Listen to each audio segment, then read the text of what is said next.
नमस्कार दोस्तों, मैं वंदना भोजक चैनल में आप सभी का तहे दिल से हार्दिक अभिनंदन करता हूं। आप लोगों का स्वागत करता हूं। दोस्तों, हम जब अपने घर के अंदर शुभ कार्य करते हैं, चाहे वो हमारे घर के अंदर विवाह शादी हो या मुंडन हो या गृह प्रवेश हो, जो भी हम शुभ कार्य करते हैं तो बड़े हर्ष और उल्लास के साथ हमें करना चाहिए। बहुत ही हमें सकारात्मक एनर्जियों के साथ हमें घर में शुभ कार्य करने चाहिए। लेकिन उन शुभ कार्यों के बीच में हमें कुछ चीज़ें हैं वो बहुत ध्यान रखने योग्य होती हैं, क्योंकि मित्रों, जिस समय हम शुभ कार्य करते हैं उस वक्त यदि हमारे घर में किसी भी प्रकार का आग लग जाए या किसी भी प्रकार की अग्नि लग जाए तो मित्रों, ये गृह स्वामी के लिए बहुत ही अशुभ होता है। गृह स्वामी का 1 वर्ष बहुत मुश्किलों से व्यक्तित्व होता है। गृह स्वामी का जो 1 साल है वो बिल्कुल अशुभता के साथ ही व्यक्तित्व होता है। दोस्तों, टिप्स नंबर 2, यदि किसी घर या भवन में देव प्रतिमा या कांच जो दर्पण होता है वो यदि टूट जाता है, खंडित हो जाता है, तो उसको आप अपने घर से तुरंत बाहर निकाल दें, अन्यथा ये मर्त्युत तुल्य कष्ट माना जाता है शास्त्रों के अंदर। तो हमारे घर के अंदर कोई भी मूर्ति या कोई भी तस्वीर है वो यदि टूट जाए, खंडित हो जाए, तो उसको घर के अंदर कभी भी नहीं रखना चाहिए। उसको तुरंत वहाँ से अपने घर से हटा देना चाहिए, या तो उसको जल के अंदर बहा देना चाहिए या फिर किसी पिंपल पर उसको चढ़ाकर आना बहुत ज़रूरी है। घर के अंदर नहीं रखना है। टिप्स नंबर 3 दोस्तों, यदि घर की छत पर रात्रि के समय मयूर यानी मोर बोलता है तो मित्रों, ये हमें संकेत मिलता है कि हमारे परिवार पर कष्ट आने वाला है, तो इस पर भी आपको ध्यान देना चाहिए।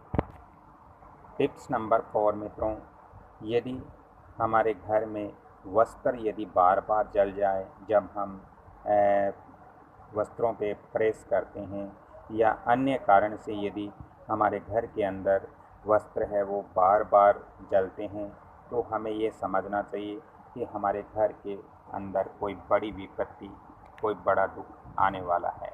दोस्तों, टिप्स नंबर 6, यदि घर के अंदर गौ माता अपना दूध स्वयं पीती हैं तो उस घर का जो मालिक है वो कर्ज के अंदर डूब जाएगा और वो कर्जदार बन जाएगा। दोस्तों, जिस घर के अंदर गौ माता स्वयं अपना दूध पीती हैं तो उस घर के जो मालिक हैं उसको समझना चाहिए कि अब हमारे ऊपर कर्ज होने वाला है और इस कर्ज को कैसे दूर करें।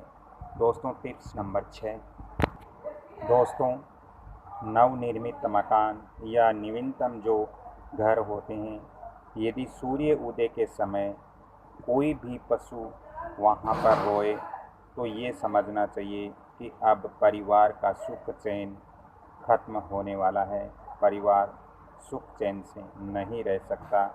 यदि आपके नए घर में सूर्य उदय के समय कोई भी पशु वहाँ पर रोता है तो ये अशुभता का ही कारण होता है। दोस्तों, प्राचीन काल में हमारे जो बुजुर्ग होते थे, हमारे घर के अंदर जो वर्ग व्यक्ति होते थे, वो मित्रों ये संकेतों को पहले ही भाप लेते थे, पहले ही समझ लेते थे कि इस तरह से ये कार्य हो रहा है तो इसका क्या परिणाम निकलेगा।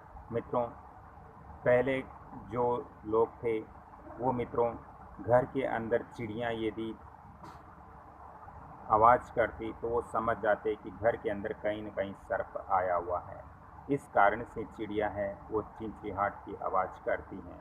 तो मित्रों, वास्तु के अंदर भी ऐसे हमें संकेत मिलते हैं जिनकी जानकारी हमें पहले ही प्राप्त हो जाती हैं और हम उनका कुछ उपाय करके और वो जो आने वाली समस्या है, जो आने वाली घटनाएं हैं, उनको हम कुछ हद तक दूर कर सकते हैं।